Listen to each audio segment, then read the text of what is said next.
Assalamualaikum warahmatullahi wabarakatuh. Nama saya Kiki Ambarwati dari Fakultas Ekonomi dan Bisnis, Prodi Akuntansi semester 3. Di sini saya ingin menjelaskan topik 9, yaitu uji multikolonialitas dan uji heteroskadistisitas. Di uji SPSS untuk data primer ini, kita udah pernah uji statistik deskriptif, kemudian uji kualitas data, dan uji asumsi klasik. Lalu, kemudian ada uji regresi linear berganda, uji hipotesis, dan uji koefisiensi determinasi. Nah, kemarin kita nih uji asumsi klasik untuk uji normalitas. Sekarang kita akan menguji yang uji multikolonialitas dan uji heteroskadistisitas. Uji multikolonialitas menurut Ghazali, uji multikolonialitas bertujuan untuk menguji apakah model regresi ditentukan adanya kolerasi antara variabel bebas. Model regresi yang baik seharusnya tidak terjadi korelasi di antara variabel independen. Salah satu cara untuk mendeteksi ada tidaknya multikolonialitas di dalam model regresi dapat dilihat dari nilai tolerance dan lawannya variance inflation factor atau VIF. Uji multikolonialitas dilakukan dengan melihat nilai tolerance value dan VIF pada tabel koefisien. Kriteria hasil pengujiannya adanya multikolonialitas yaitu dilihat dari kolom collinearity statistik pada tabel koefisien, di mana jika tolerance value lebih kecil dari 0,1 atau VIF lebih besar dari 10, maka bisa disimpulkan bahwa terjadi multikolonialitas. Dan jika tolerance value lebih besar dari 0,1 atau VIF lebih kecil dari 10, maka itu tidak terjadi multikolonialitas. Kemudian ada uji heteroskadistisitas.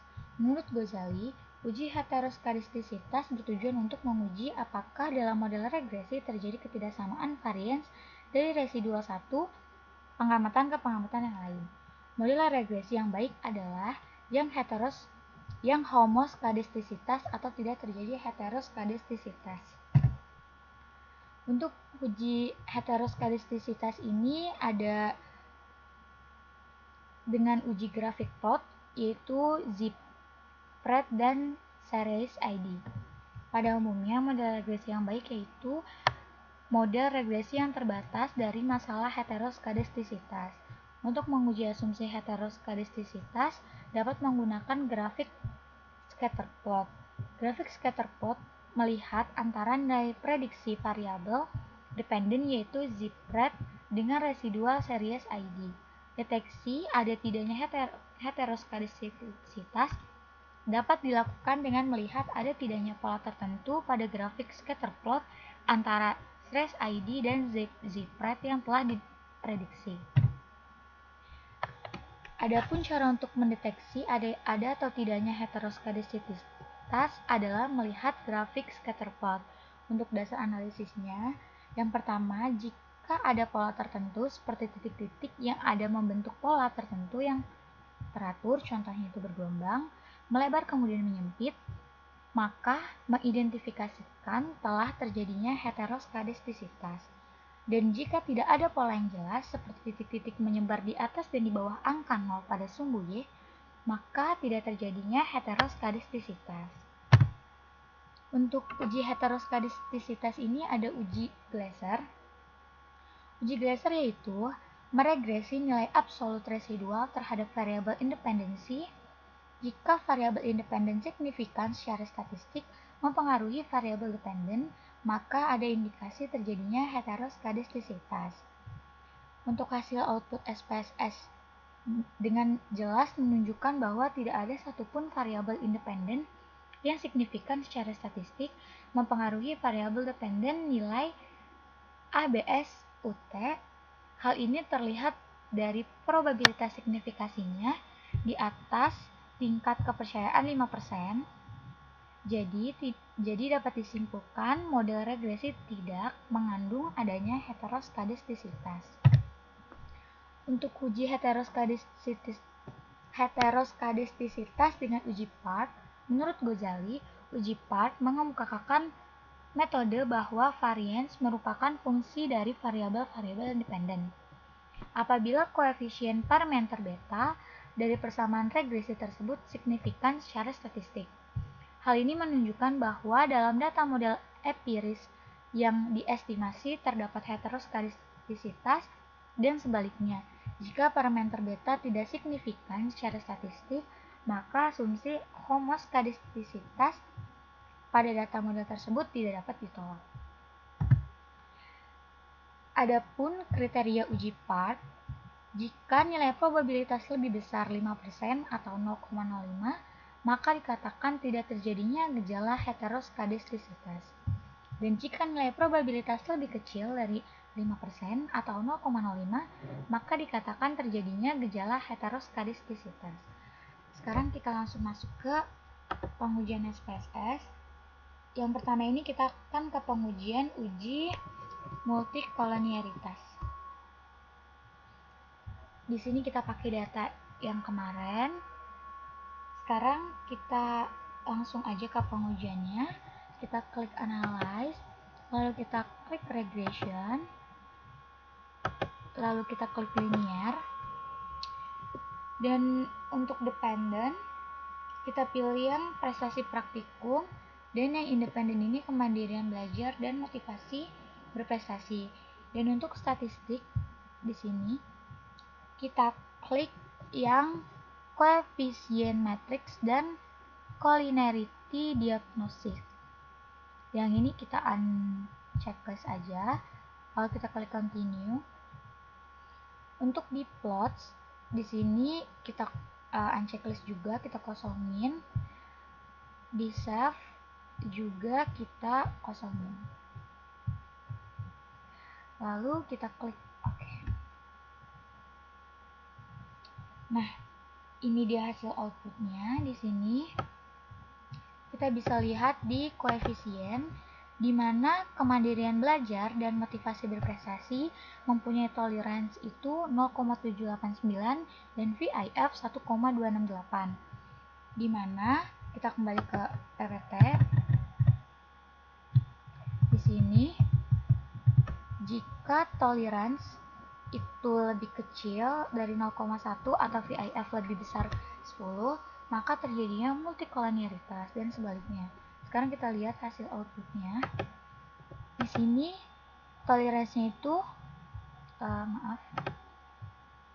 Di sini toleransinya itu 0,789, yang berarti 0,789 ini lebih besar dari 0,05. Di sini kita lihat berarti lebih besar dari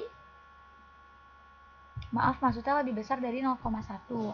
Dan kita lihat VIF-nya di sini 1,268, di mana lebih kecil dari 10. Maka bisa disimpulkan bahwa tidak terjadinya multikolonialitas. Nah, selanjutnya kita akan ke pengujian heteroskadistisitas. Di sini kita langsung masuk ke pengujian heteroskadistisitas dengan uji grafik terlebih dahulu.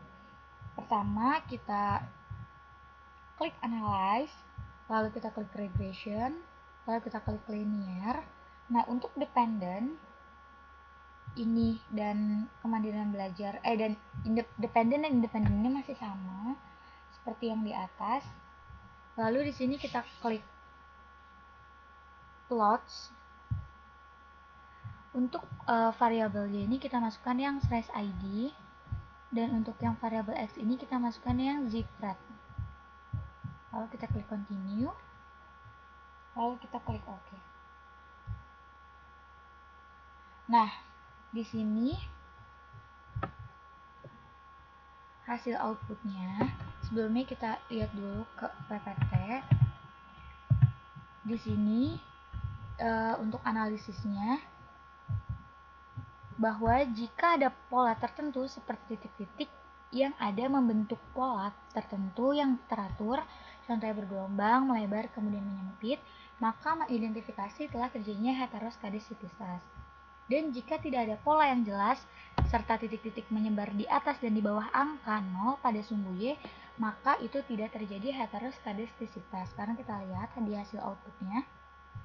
Di sini sudah jelas banget, kita bisa lihat bahwa titik-titiknya ini menyebar tidak teratur di atas dan di bawah sumbu Y di angka 0. Berarti kita bisa simpulkan bahwa tidak terjadinya heteroskadastisitas. Nah, untuk memastikannya, data yang kita uji ini, sekarang kita uji untuk uji Glaser. Pertama kita transform terlebih dahulu. Di sini kita klik transform, kemudian compute variable, dan di target variabel ini kita ganti untuk ABS underscore res1. Untuk vocation groupnya ini all, kemudian vocation and special variabelnya ini yang ABS. Sebentar, ABS. Oke, ini dia. Kita masukin. Ini kita hapus. Oke. Lalu kita masukkan yang under desired atau res1. Nah, lalu kita klik OK.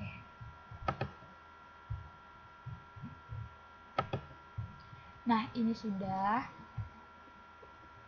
Sekarang kita langsung masuk ke pengujiannya. Yang pertama kita klik analyze, kemudian kita klik regression, lalu kita klik linear. Nah, untuk dependent di sini kita masukkan yang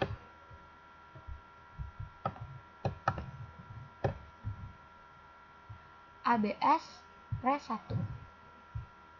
Dan untuk yang dependent itu masih sama ternyata, motivasi belajar dan kemandirian belajar dan motivasi belajar. Oke. Lalu di statistik di sini kita klik yang estimate dan model fit, sama ini juga yang koefisien sama collinearity juga kita checklist. Lalu kita klik continue. Di plots-nya masih sama, kemudian save-nya dikosongin aja, lalu kita klik OK.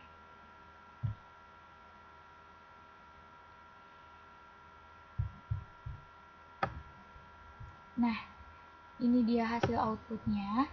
Sekarang di pengujian ini kita bisa mengambil keputusannya dengan melihat nilai SIG. Kita kembali ke PPT dulu. Di sini hal ini terlihat dari probabilitas signifikasinya di atas tingkat kepercayaan 5%. Jadi dapat disimpulkan model regresi tidak mengandung adanya heteroskadastisitas. Nah, di sini kita lihat bahwa nilai SIG itu 0,127, di mana 0,127 ini itu ada di atas tingkat kepercayaan 5%. Sama dengan motivasi berprestasi 0,20 ini di atas tingkat kepercayaan 5%. Nah, sekarang kita bisa ambil kesimpulan bahwa di sini ya berarti tidak mengandung adanya heteroskadastisitas. Nah, selanjutnya kita akan masuk ke pengujian part. Sebelumnya kita transform dulu, caranya masih sama seperti yang tadi. Kita klik transform, kemudian compute variable, dan untuk target variabelnya ini kita ganti jadi res underscore 2. Untuk ini kita hapus dulu. Untuk vocation groupnya kita klik yang all, Lalu untuk vocation and spatial variable ini kita pilih yang ln. Kita naikin ke atas. Oke. Nah, ini kita masukkan yang res1.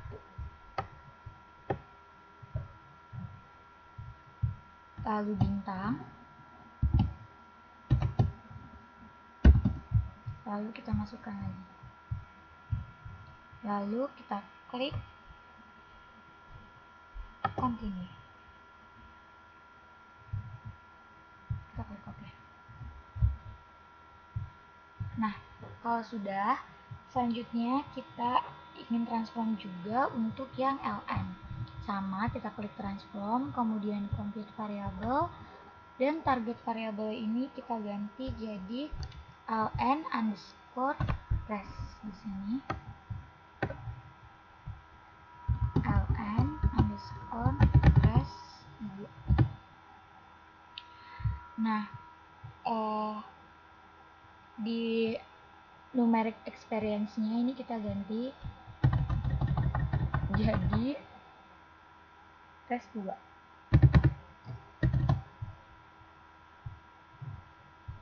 Oke. Kalau sudah, langsung kita klik OK.